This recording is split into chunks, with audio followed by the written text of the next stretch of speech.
Welcome to Essential Coaching Conversations with Kyle and Aseem. The real, relevant, and necessary coaching conversations to help you navigate coaching, teaching, learning, and life.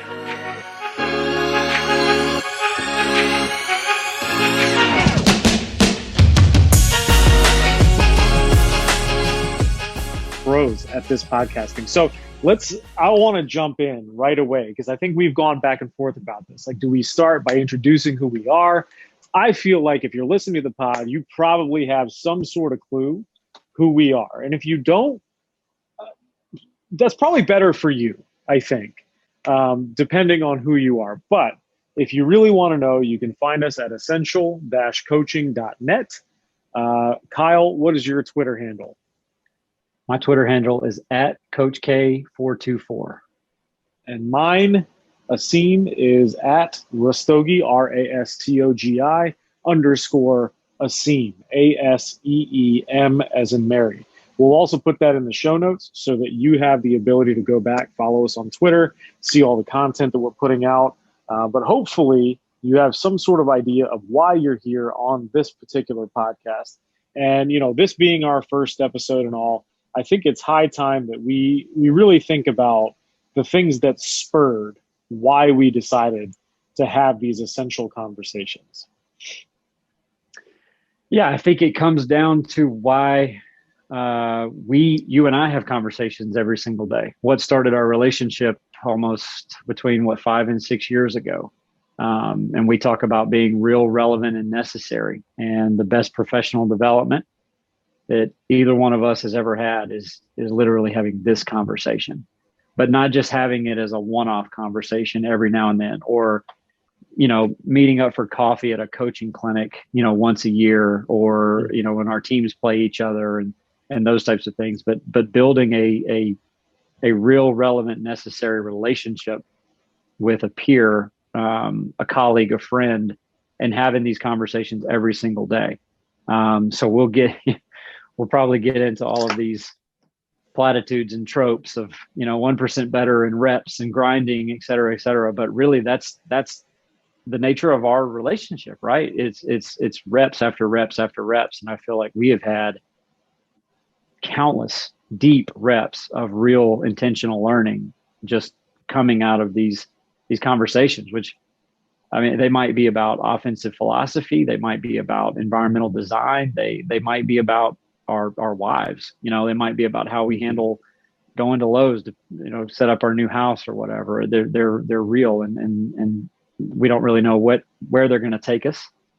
But what I think we've found is that wherever it takes us, we're getting something out of it along the way.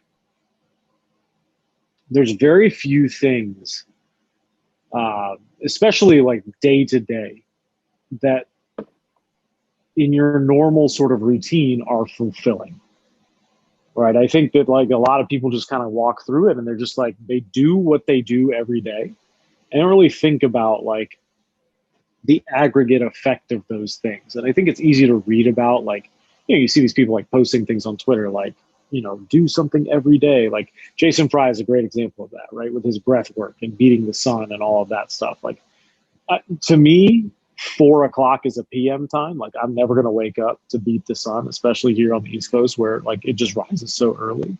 But for him, the aggregate effect of that is very positive. And so when we think about like our conversations and how I think every single day since 2016, you and I have talked about something. Yep. And over the course of that time, we have found a way to find meaning that applies to our daily lives, the bigger picture, everything that we do through those conversations.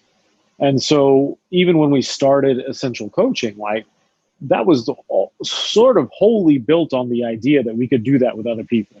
Mm-hmm. And we could be consistent with that and try to build something that fulfilled other people on a daily basis rather than just sort of every now and again. And so, yeah, there's the professional development side to it. Like obviously we do a ton of the professional development side with the chat, with our cohorts, with asking questions and rocking literally everything, which we will do as we move forward on the podcast. Like that is a for sure thing that we're going to pick something and just deep dive into it. But I think if we didn't explore first kind of how all of that came to be, I think the rest of it would seem pretty disingenuous. Like we would just be like two guys who just are contrarian for being contrarian's sake. Shout out to wink, wink, nudge, nudge. Go ahead. No, I was going to say, I do think you're right about it. We are just two guys. And we're not special. We're two, formerly fired high school head coaches who are just trying to make our way in this world. But I think those two experiences that happened within about 6 months of each other, right after we met and started talking, were two of the best things that ever happened to us. And are catalysts for why we are where we are. And, we both work in college athletics now and bounced back and had a little success on the high school level after all that. We can, talk more about those things as we've done, in the past on other places. But again, the platitude, it's not what happens to you, it's how, you respond to something, right? And so what does that really mean? And I think if we've done anything well, it's sort of live that response by having these conversations. And you hit on something important too, is finding what works for you, right? Like everything out here is all about, a hack, some type of shortcut, some corner that we can cut. What's the secret sauce? What's this? What's that I can do for my offense or leadership or player development or relationship building or whatever? What's the thing I can do to get there faster? It's like, those things don't really exist. You have to find what works for you. And so like you mentioned, Jay Fry, like he's found what works for him. And one thing that I learned from him, going through his program was just the simple idea of like stacking those wins, hit singles, not home runs. So, we want to constantly, again, sort of day by day, get better, 1% better, all those things that we hear people say, but like, what does that really mean and look like for you?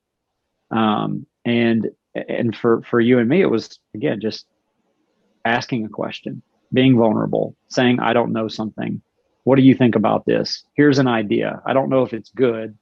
Maybe you can make it better. And that really has been the foundation of pretty much, everything that we've done. And then just the idea of, okay, if this worked for us, maybe it'll work for a third person. And how do we grow this circle and this group to allow other people into this space where they can be vulnerable and ask questions and say, I don't know, or, hey, I just got let go too.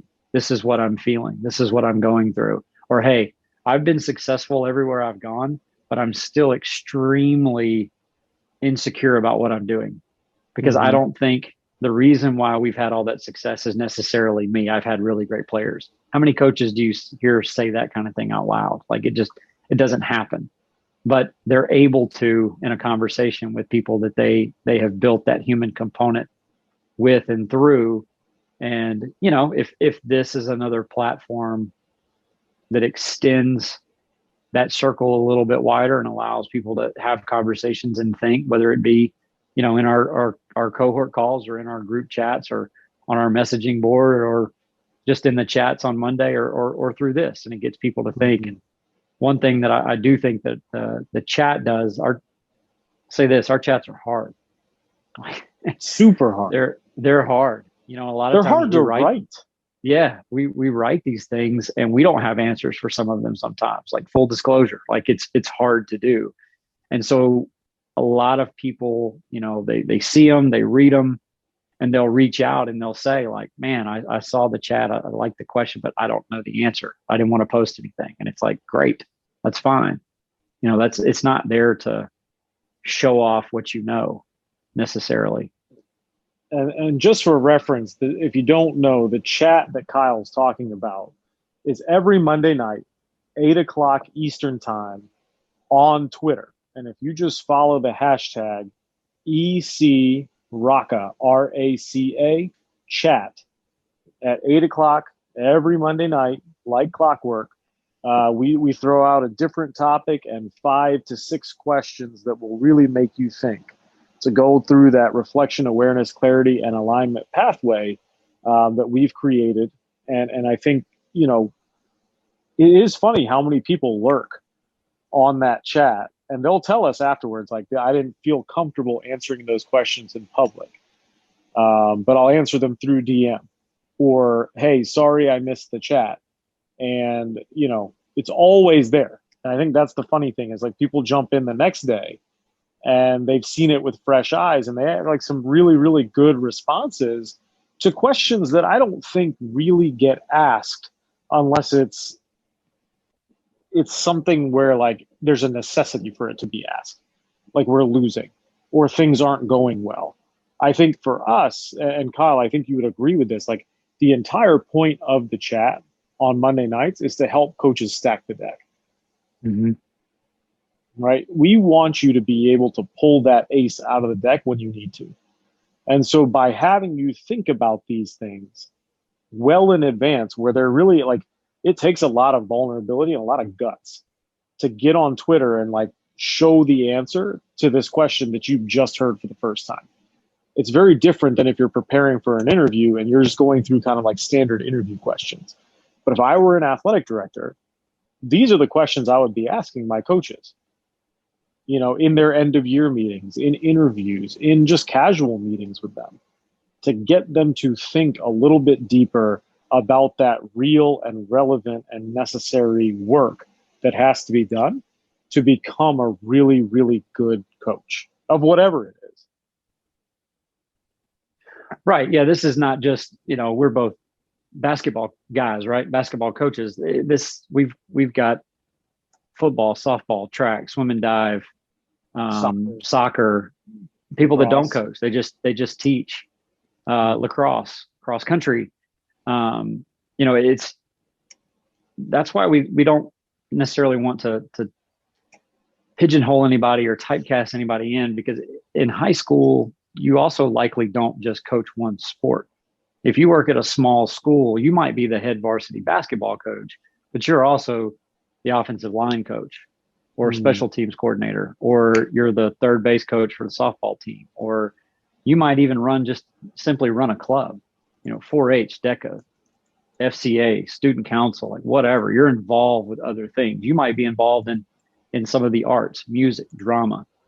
And, I've been real open about my background in music and how great that was for me, from a personal growth standpoint, and just growing up and developing as a youth and a young adult, that, we think it's hard to tell a kid that he's not going to be the starting point guard. A drama teacher or a music teacher every single day has to go in there and tell some kid that they're not the lead role, in the play, or that they're not first chair and they're, a trumpet, or whatever the case may be. Like, these types of issues and these essential conversations are happening all around us, just like they are from an athletic director to their coaches, from a principal or administrator to their teachers, just like you are as a parent to your kid at home, or just, working in your typical 9-to-5 job, because maybe you coach youth basketball on the weekends, or you're an AAU coach and it's not really your full-time gig, but you work in IT for a company, and we have this conversation about something that happens at practice, and you're like, man, that's happening to me at work right now. I'm dealing with that same issue with my boss, or I am the boss and I'm dealing with that with some of my employees or people that are right under, my command or whatever. The point is that we are all different, yet fundamentally the same. We all have different problems, but yet fundamentally the same problems. When you and I cross paths, we really can't be two different people background wise.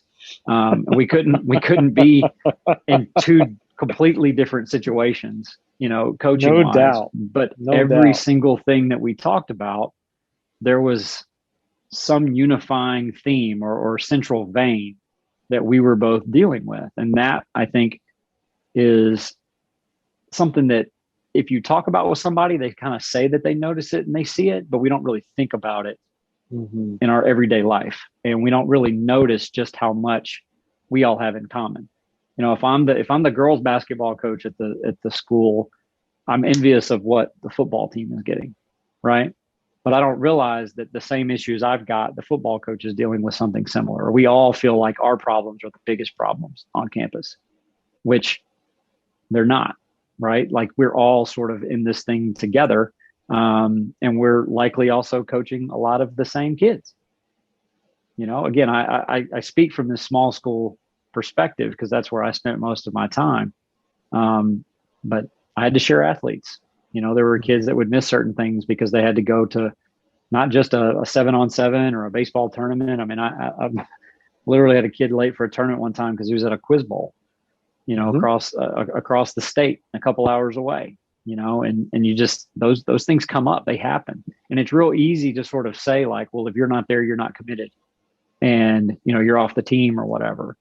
But when we step back and realize that a lot of our kids aren't going to go play collegiately or professionally, or they might not even make it through your high school program, there's other things that they're interested in. And how do you sort of balance those things? And again, I say that as someone that was in band and basketball and was very fortunate to have not only a head coach, but a director that understood that I had two different passions and they fueled both of those. And I actually went to school on a music scholarship, not an athletic scholarship. So I wouldn't have gotten those opportunities if I didn't have, two other adults in which it might have drove them crazy. I don't know. Like they might have hated the fact that but I never knew that. They never showed that to me. They might have had knockdown, drag out fights about, Kyle needs to be here. I can't lose this. Or I might not have been that important. I might be sort of thinking that my presence was a little. Don't little minimize the importance of the corner three specialist. Yeah. So, but the fact that I felt like they both supported me in each of those arenas meant everything. And again, I think that's something that if you were to ask a coach, they would say that they were into, but do we actually live that out through our actions every single day?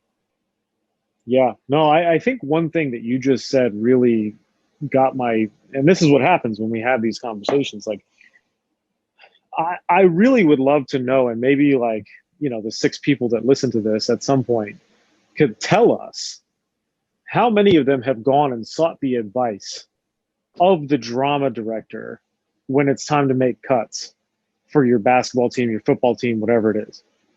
I think to be perfectly honest with you, I think coaches are really, really bad at all the things that they should be really good at because they have to do it a lot.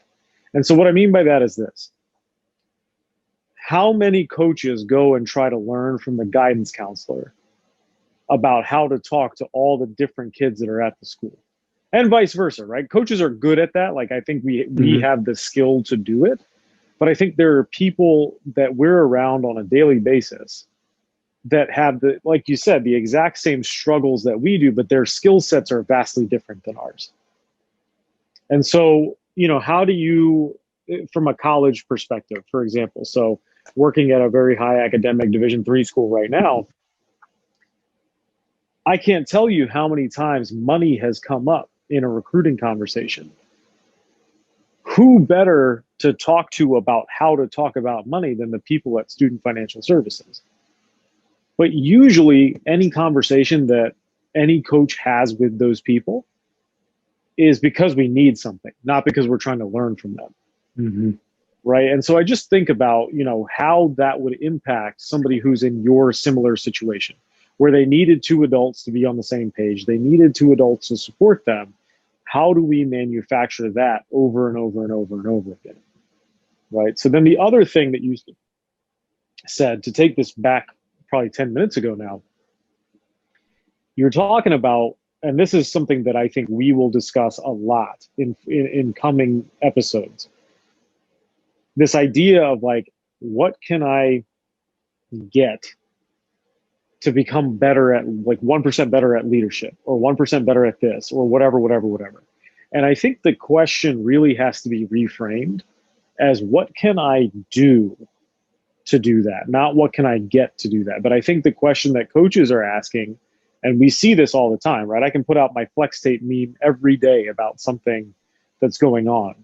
You know, we just want to collect those things instead of doing something, instead of learning something, instead of engaging with these types of questions and these types of conversations to say, like, hey, maybe there is a better way to take what some curriculum somebody's offering and actually do it better and ask questions instead of just saying, all right, I'm going to add this to my proverbial toolbox. And now I'm just walking around with a heavier toolbox, but the problems are still weighing me down.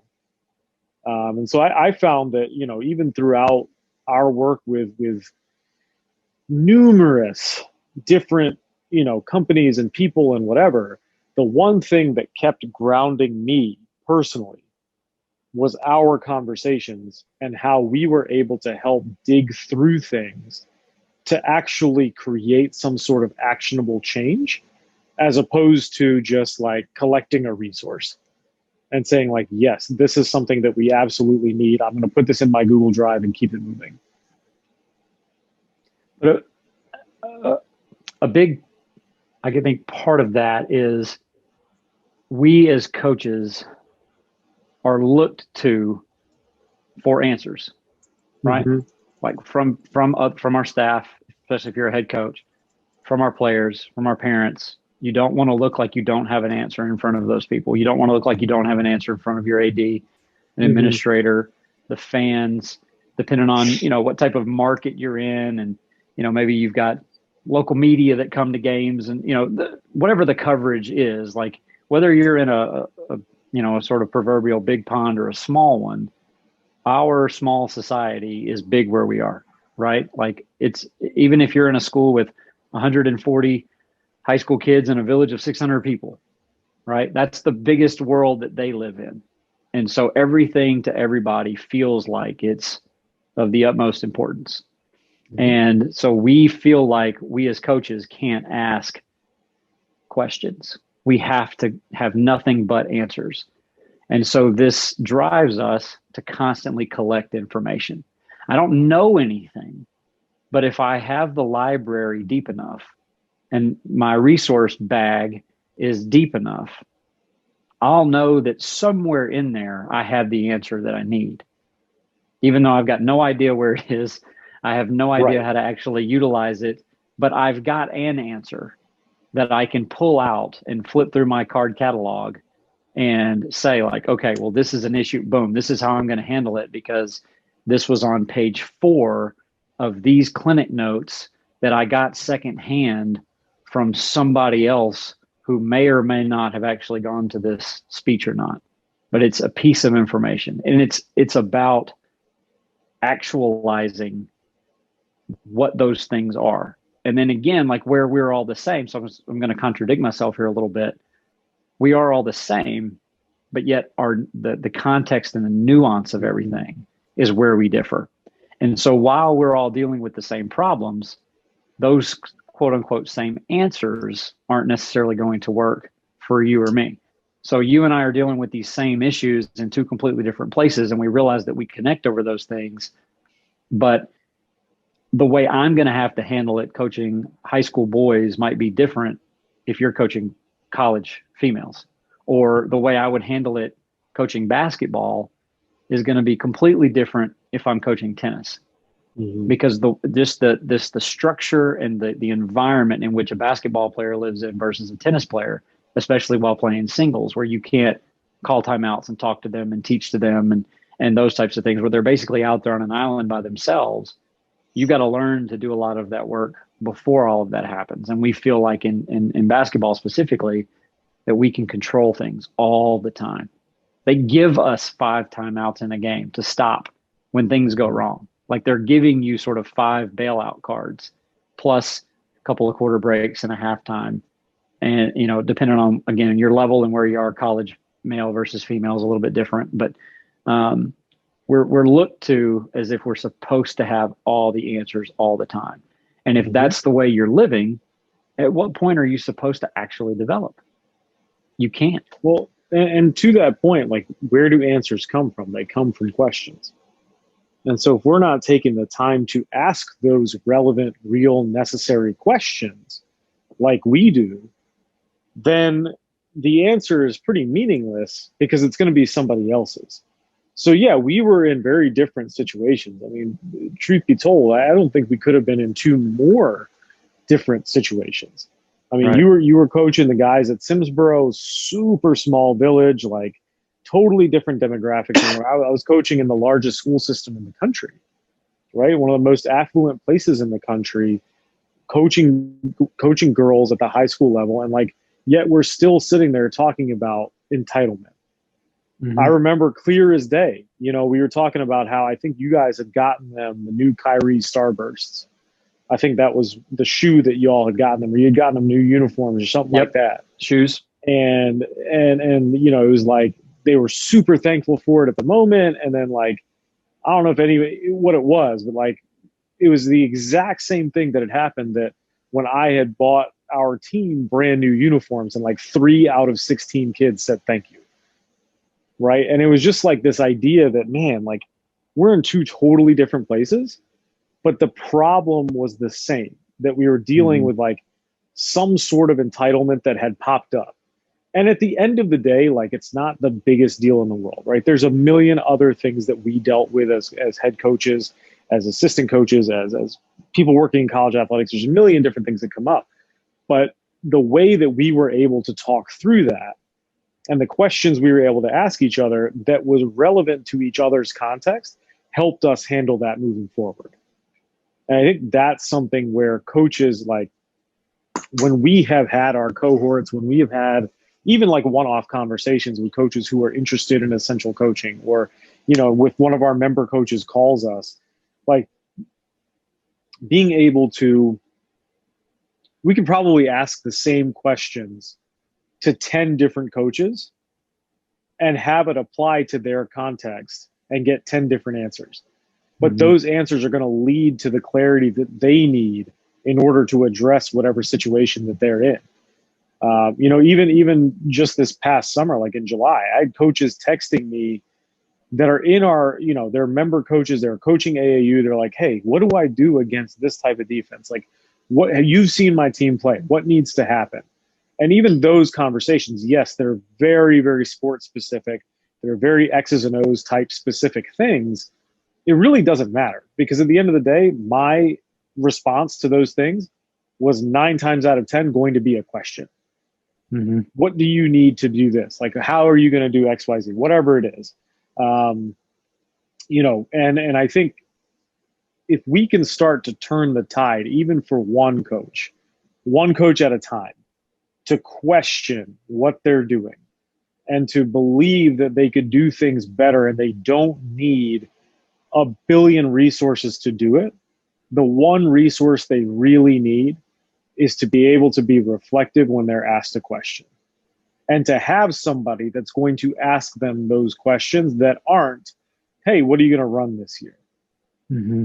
Hey, can you send me your PDF for your cover two defense or whatever, right? Like there has to be more to it than just that. And so that's where we get into that, the idea of the human component. I think like, you know, truth be told, I think we sort of get a bad rap as like the human component guys, that, you know, human component being like you're supposed to be soft on the kids, or like, you know, Mm-hmm. you got to reason with it. I'm like, yes, a lot of that is true. But the human component is way more than that. If we're not asking authentic questions to be able to connect with each other and communicate and develop that trust and respect in a real relationship, then what are we actually doing in any walk of life? And once you have that trust and that respect and that real relationship, and you've recruited that person over and over and over again, you can start to challenge them. You can start to ask the tougher questions that require more reflection. And so I think like maybe that's something we need to discuss on this in this medium, um, sort of at length, is like how the human component actually manifests itself and what it is and what it is not. Because I think there's a lot of misconceptions about that, but everything starts and ends with that, especially in this space of like coach development. Mm-hmm. And I would add too, like not just the reflective piece of that question, having somebody that will ask you that question, but also having someone that will ask you the next question, and then the third question and the fourth one, to continually go deeper. So we talk a lot about, inch wide, mile deep, right? It's not about answering 10 questions off a surface level. It's about asking one or two and then finding those next things. So at my heart, I'm a science teacher, a biology teacher. So to me, scientific method, inquiry, scientific reasoning is not about collecting and analyzing the data, because like numbers don't lie. It's not that numbers don't lie, but they tell incomplete truths. We can make numbers and data say what we want it to. I can cherry pick data and spin what I want to spin. To me, what that process is about is the curiosity and the questioning and the constantly it's not that you're trying to prove something right. It's that you're doing everything you can to where you can't prove it wrong. And so when somebody has a theory, somebody has a hypothesis in an experiment, or they want to test something, they come out with their data and they say, I think this happened. And then other colleagues in the field retest and they look at it from different angles. And they don't do that to try to prove it right. They are trying to actively prove it wrong. But if they cannot prove it wrong, then we start to believe, okay, well, this might actually be something here. Then this might actually go from a hypothesis to a theory, where it's actually found in a lot of deep-rooted thinking and a lot of data to support it. But I feel like in our profession specifically, we are coaches. We are some of the best people in the world. I really do believe that. But we're also some of the most sensitive. And we very much take offense to somebody questioning the answer that we've got, because I've got it in my bag somewhere. When in reality, we should take that as a compliment, and we should hit that challenge head on. You want to question what I'm doing? I'm not going to sit here and ask you to try to prove me right. I want you to poke holes in everything I'm doing and try to prove me wrong. And if I use right or wrong kind of in quotation marks, not that anything is necessarily 100% definitively right or wrong, right? There's 100 shades of gray and all these things. But if we cannot have a conversation where you're asking me why I'm doing something on the offensive end, and I get frustrated and upset because you're asking me these questions and I think that you're just being contrarian to be contrarian, then who is the one with the problem? Who is the one that really needs to sit there and be reflective? And so I think when you can get into these conversations and somebody asks you that second, that third, that fourth, maybe even that fifth question, forcing you to go deeper, don't take that as somebody's attacking your position. Take that as a compliment, because you're then actually teaching them something, and you're teaching yourself something too, because you're having to defend what it is that you're doing. And we talk about connections all the time. And if my 7th grade science kids can take a final where they have to make connections between earth, life, and physical science that are totally different subjects, but yet the same, and unify those, then you as an adult professional could be able to talk and connect why our offense and our defensive transition are connected. That our shot selection philosophy on defense is in synergy with our shot selection philosophy on defense. And the way that we play post defense is tied into how we play perimeter defense and those types of things. And that's assuming that there's an actual philosophy at all, right? Which is, I think, could be its own episode / months worth of episode of developing an actual philosophy. And, it's hard when, you do want to poke holes. And I think, we've used the phrase before in a couple other ways of like hacking your standards and using that idea of hacking as like what people pay or companies pay millions of dollars for, is like poke holes in their firewall and find where the deficiencies are. And so when you try to do that with somebody without having that relationship, it does come across as very much like this person is attacking me and I don't want to look stupid. And so I would much rather just disengage. Whereas if we have done what we're supposed to do with the human component and creating that connection through asking those next questions, then when it comes time to actually hack those standards, we're then sharpening each other, right? Just the same way that you and I would sharpen each other. Like, you could look at our game tape from the school that I'm at and be like, hey, why did you guys do this? Right? What if we did this? What was the coaching point here? How do your kids internalize this?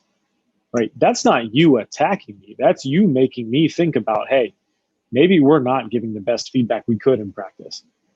And so then the next day, when I go and I have my practice plan, like, I'm writing little notes about our conversation, and that to me is invaluable. I think, staffs as a whole, I mean, obviously, like, you're bound by resources, but I think staffs as a whole, whether it's a professional teaching staff, whether it is an administrative staff, a coaching staff, whatever it is, need to have somebody who's not within the organization offering those types of things. And that's what we do, right? We are about as impartial as it comes. Like, we want to see people be successful, but we're also going to do it from an outside perspective, where we will try to help you hack whatever it is you're trying to do, right? To poke holes in those things and make them better so that everything can be more aligned. And I think that's what's missing.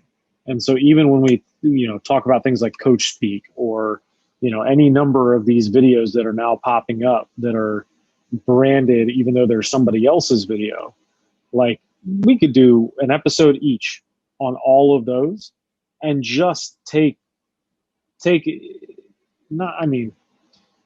sledgehammer to them, but also ask the question and help people think about, like, hey, is this really something that I should be consuming? Is this really something that helps my coaching get better?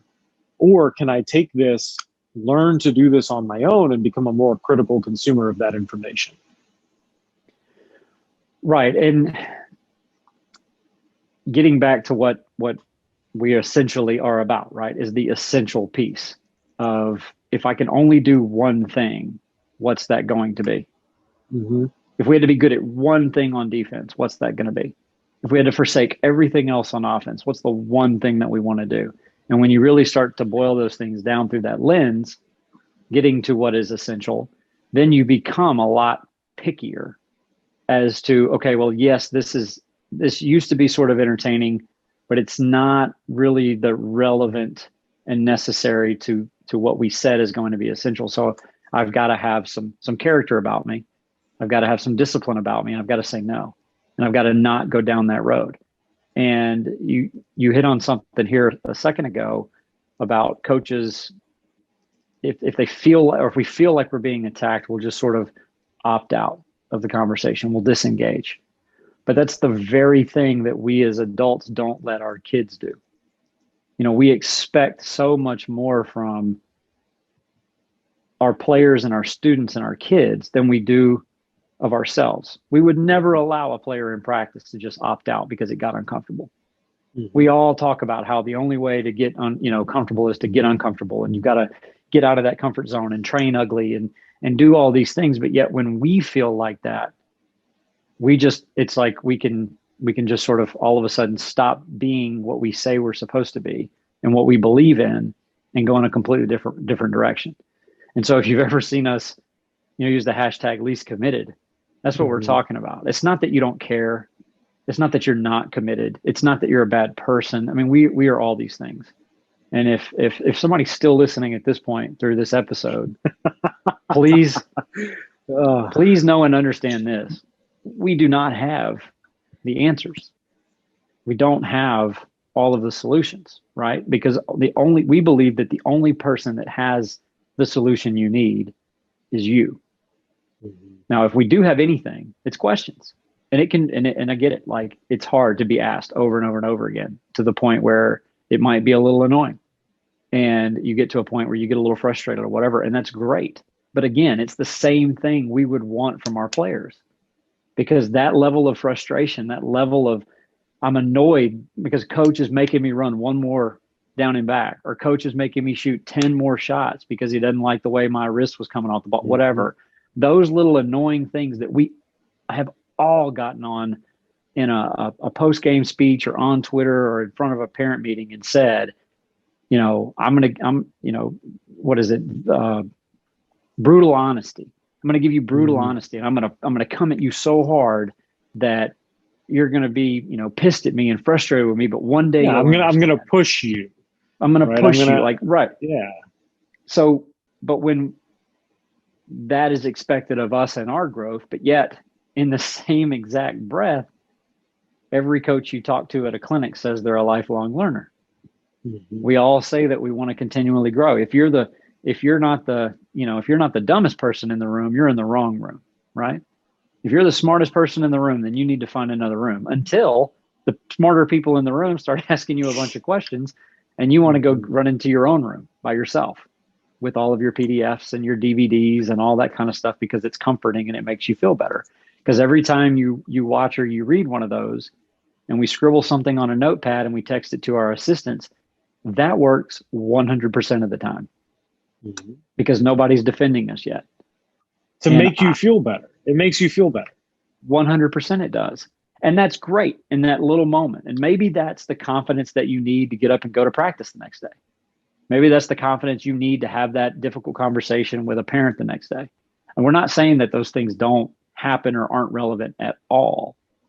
But from what we've seen, that's 90, 95. We make up statistics, right? We can make up statistics like everybody else does. Just use 90% because 90% is the most used statistic in coaching of the time, right? That is what we're going to have to deal with. And 90% of the time, I can just pull something out of my binder and that's going to work until it doesn't. And I've got 11, 15-year-olds staring at me in a huddle, wanting answers and realizing that maybe I don't have them in that moment. And then what do I do? And to offer up that vulnerability. And again, like, what coach is going to say, I don't know, especially in the middle of the huddle? Well, hopefully it doesn't get to that point because we've stacked the deck. We've done all this work. We used our quote unquote development season to poke and prod our way through all of these things. And while it might be nice to play 25 summer league games and go to all these tournaments and do this and that, and maybe we read 10 books and we joined 3 groups and we did all those things, that's good. But if we're not actively reflecting on it and finding something that's actionable for us in our particular situation, then we're just going to be left in that same huddle a year from now with the same blank stare and no closer to a solution than when we started. Yeah. And again, we say all this because we're 100% guilty of all of these things. Every single thing. Right. Every single thing. And so that's what, as we sort of wrap up here in this first episode, this was great. I mean, we honestly didn't know where this was going to go, right? Like we didn't agree to just kind of do this. We just wanted to see what was going to happen.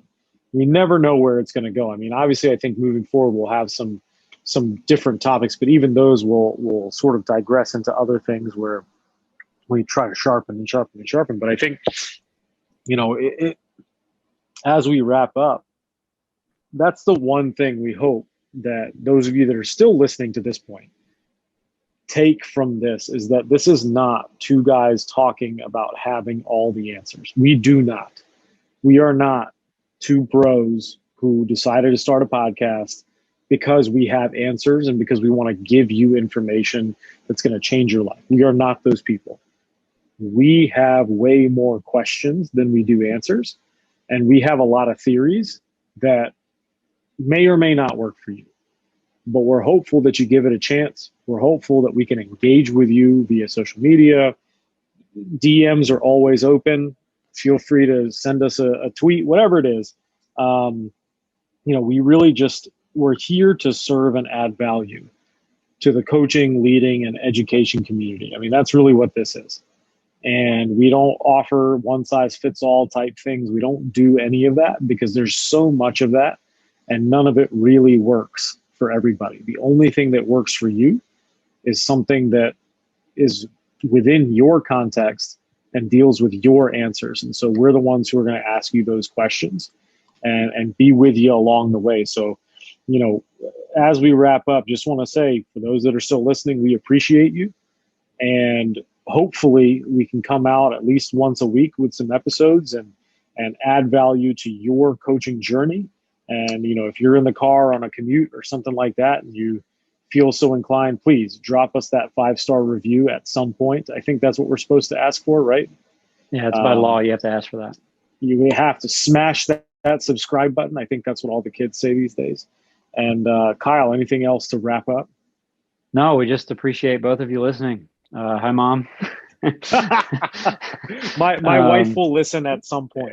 You know, yeah, I'll put it in the queue for her.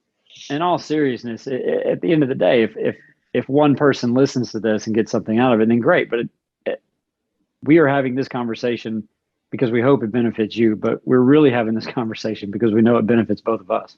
Mm-hmm. Because every time we talk, we learn something. And so, yeah, this is hopefully the beginning of just more of those conversations. And so if somebody's out there listening and it's getting you to think, you know, let us know. And again, we might be able to ask that next question, the next real relevant, make the next connection, ask the next question. And, you know, if that's the way that you get 1% better today or tomorrow, that's why we're here.